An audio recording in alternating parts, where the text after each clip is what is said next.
សួស្តីទាំងអស់គ្នាស្វាគមន៍មកកាន់ភាគទី14 15នៃរឿងអំណាចស្ដេចនៃកងទ័ពអមតៈដោយក្នុងភាគនេះត្រូវបានចាប់ផ្ដើមឡើងយើងក៏បានឃើញជាមួយនឹងវៃសៀវគាត់បន្តរត់គេចរហូតគេចចេញពីវាលខ្សាច់នៅមកដល់ព្រៃស្ងាត់មួយបន្តដើរមកនៅទីនឹងស្រាប់តែគាត់បានជួបជាមួយនឹងដង្កូវមួយទៀតដែលស្តៀងជាមួយដង្កូវវាលខ្សាច់ប៉ុន្តែគ្រាន់តែថាវាតូចអញ្ចឹងចង់ភ្ញាក់ហើយបានពិនិត្យមើលទៅមិនដល់ពិនិត្យមើលឃើញផងស្រាប់តែវាបានហក់មកខាំគាត់អញ្ចឹងមានអីទៀតស៊ីមកប៉ាល់ងាប់បានប្រព័ន្ធក៏បានអបអរសាទរសម្រាប់ដង្កូវកម្រិត2ទទួលបានបន្ទុកប័ណ្ណពិសោធន៍មួយអញ្ចឹងមើលទៅមិនពេញចិត្តនោះទេតិចអ្វីម្លេះហើយអញ្ចឹងក៏មិនឲ្យខាតពេលយូរទេបើច្រូចចខាទៅហើយកប់ហ្មងទៅឃើញថាក៏មានអ្វីមួយយ៉ាងលេចចេញមកដូចជាដើមឈើមេហើយនឹងបញ្ចេញនៅលុយខ្មោចមួយឃើញអញ្ចឹងសប្បាយចិត្តមែនតែដង្កូវទូចមួយសោះប៉ុន្តែបើអាចផលិតលុយបានមួយប៉ុន្តែបើសិនជាដង្កូវនឹងច្រើនមិនដឹងថាបានប្រមាណទេមិនទុកយូរទេគាត់បានបញ្ចេញប្រតិបត្តិការបញ្ចេញនៅបិសាចក្រុងឆ្អឹងរបស់គាត់ចេញមកយ៉ាងច្រើនហើយប្រើវាឲ្យទៅសម្រាប់ដង្កូវទាំងអស់នេះហើយមើលទៅដង្កូវនឹងច្រើនគួរសមសាច់រឿងយើងក៏បានកាត់មកដល់ទីតាំងមួយទៀតយើងក៏បានឃើញជាមួយនឹងចែស្អាតម្នាក់ហាក់បីដូចជាមានការផាត់ភ័យទៅលើមនុស្សម្នាក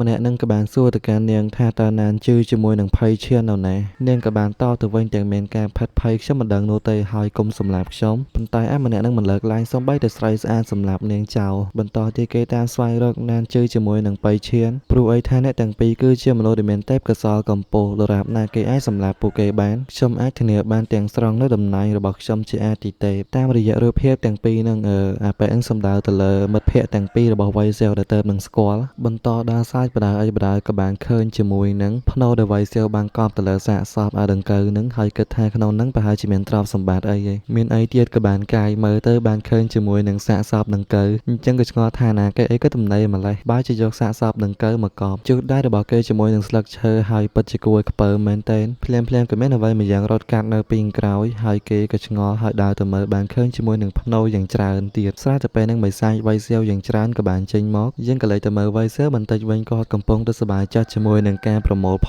លមួយនេះមើលទៅច្រៀងផងរំផងអីហ្នឹងស្រាប់តែប្រព័ន្ធក៏បានalertឡើងថានៅពេលនេះបិសាចក្រុងឆ្អឹងរបស់គាត់10ត្រូវបានសម្លាប់ឆ្ងល់មែនតែមានអ្វីកើតឡើងហើយជ្រូកជាមួយនឹងសៀវឈៀងទៅមើលជាបន្ទាន់ទៅដល់ទីហ្នឹងហើយបានឃើញជាមួយនឹងថាមពលមួយហើយបើការវាប្រហារទៅលើបិសាចក្រុងឆ្អឹងរបស់គាត់ដល់ឡាយម្នាក់សក់សអន្តិចនឹងក៏បាននៅទីហ្នឹងហើយអ្នកក៏ហៅ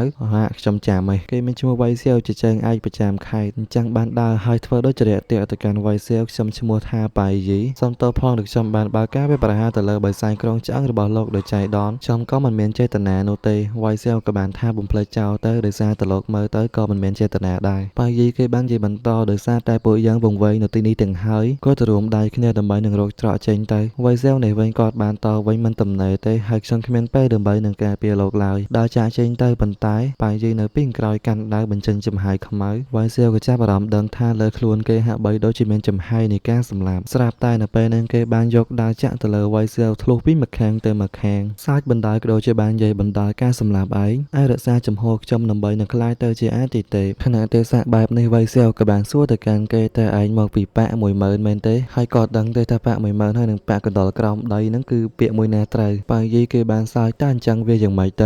ៅឯងខ្លាចដែរទេពួកយើងបានទាញយកសិស្សថ្មីទាំងអស់នៅក្នុងសាលាទាញចូលក្នុងប្រាសាទមួយនេះវៃសៀវក៏បានដឹងច្បាស់តាមពិតស្នាដៃរបស់គេសោះគេបានតទៅវិញពិតនៅថ្នាក់ដឹកនាំគេពិតជាមានស្នាដៃដ៏អស្ចារ្យប៉ុន្តែចាំបន្តិចហើយអ្វីបានជាឯងមិនទាន់ស្លាប់ហើយនៅតែឯងនិយាយបានទៀតវៃសៀវក៏បានតទៅវិញគ្រាន់តែជាកញ្ជះនៃប៉ាក់ 10000 ចង់សម្លាប់ខ្ញុំវាដូចជាមិនងាយនោះទេហើយអញ្ចឹងគេបានត្រៀមខ្លួនមើលទៅឯងពិតជាស័ក្តិសមជាជើងឯងប្រចាំខេត្តមែនប្រើប្រាស់ចំហាយថាមពលរបស់គេបើការវាប្រហារទៅលើវៃសៀវយ៉ាងខ្លាំងម្ដងទៀតឃើញថានៅទីនឹងស្រះទៅបានសមោវៃសៀវគេបានគិតថាមើលទៅវៃសៀវបាត់បង់ជីវិតមានអីទៀតនៅពេលនឹងជ្រូករបស់គាត់ក៏បានបំបុកគេពេញមួយទំហឹងបន្ថែមពីលើនឹងទៀតសៀវអានក៏បានប្រើប្រាស់ចំហាយថាមពលដូចជាព្រះអាទិត្យមួយដុំធំទម្លាក់លើគេហើយទោះបីជាគេបានបើកនៅខែការពារក៏មិនអាចទប់ទល់ជាប់ដល់លទ្ធផលត្រូវបានសៀវអានសម្រាប់ជោគជ័យប្រព័ន្ធក៏បានអបអរសាទរទៅកាន់វៃសៀវបានសម្លាប់នៅមនុស្សកម្រិតទី28ដោយជោគជ័យទទួលបានបន្ទុកបទពិសោធន៍1លានវៃសៀវនៅវិញគាត់បានកោតសរសើរទៅលើកម្លាំងរបស់អានជឺផងដែរថានៅពេលនេះពិតជាមានការរីកចម្រើនយ៉ាងខ្លាំងចំណែកគាត់ផ្ទាល់ក៏បានឡើងទៅដល់ level 20ក៏ដូចជាបានបូកថែមរង្វាន់ផ្សេងទៀតបានធ្វើឲ្យគាត់កើនឡើងបានមួយ level ទៀតគឺដល់ level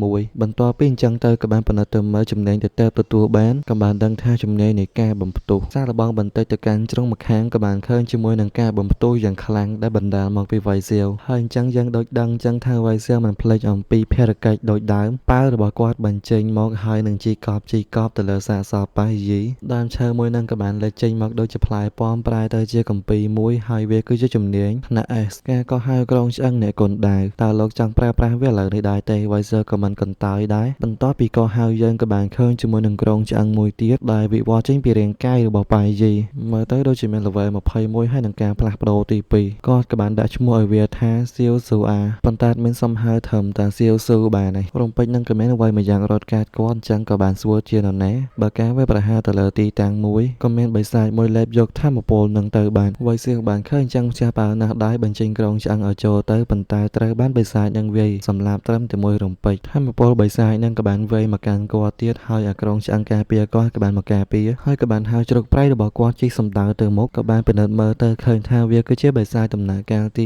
3 level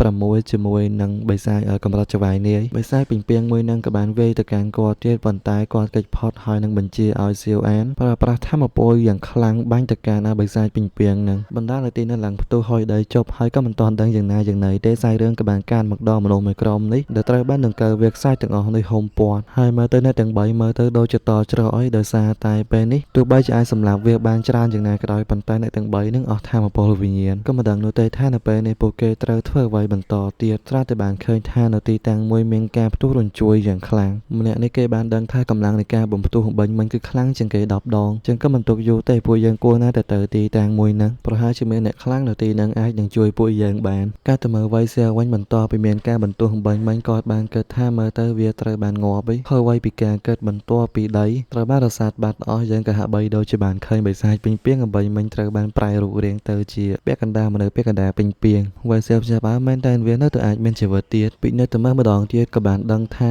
បិសាចនេះបានវិវត្តអញ្ចឹងមិនចាំយូរទេក៏បានហៅជ្រុកប្រៃរបស់គាត់ជិះដើម្បីនឹងរត់គេចេញពីទីហ្នឹងស្របពេលដែល3នាក់នេះកំពុងតែរត់មករកជើងខ្លាំងឲ្យជួយនឹងហើយប្រហែលជាសម្ដៅទៅលើវៃសៀប៉ុន្តែគេបានឃើញថាក្រុងឆ្អឹងបាត់ផ្លូវនៅពីមុខប៉ុន្តែអត់នោះទេដូចជាមានមនុស្សក៏ជាអ្នកក៏ហៅវៃសៀក៏បានស្រែកឲ្យចេញពីផ្លូវអាមិននេះឆ្ងល់មែនតើហើយអ្វីបានជាគេមើលទៅបញ្ញាបញ្ញាលម្នាក់នេះគេបានតវិញមើលទៅប្រហែលជាគាត់ជួយពួកយើងបើកផ្លូវសម្រាប់បិសាចហ្នឹងហើយដូចយើងបានឃើញអញ្ចឹងវៃសៀយើងរត់បណ្ដាលក៏ដូចជាដង្កូវវាខ្សាច់ត្រូវបានគាត់សម្លាប់បណ្ដា3នេះបានឃើញអញ្ចឹងក៏បានលន់មកថាខ្លាំងម្លេះបន្ទាប់ពីសម្លាប់ដង្កូវនឹងហើយវៃសៀក៏សោកស្ដាយផងដែរដោយសារតែគាត់មិនមានពេលដើម្បីនឹងកប់3នេះគេបានសឹងវៃសៀឲ្យយកគេធ្វើកូនចៅហើយវៃសៀជាលបងធំតែអាចឲ្យពួកយើងទៅជាមួយលបងបានដែរទេវៃសៀក៏បានតវិញថាខ្ញុំមិនចូលចិត្តមនុស្សតាមខ្ញុំច្រើនពេកនោះទេខណៈនោះក៏បានលើកសូរជាមួយនឹងសម្លេងបិសាចពេញពីងបាញ់មិញគឺបានតាមមកហើយក៏មកដល់ទីនឹងស្រែកតែម្ដង3នឹងបានឃើញចឹងឡើងស្រឡាំងកាំងវៃសៀក៏បានស្រែក3នឹងធ្វើអីទៀតហើយមករត់ទៅ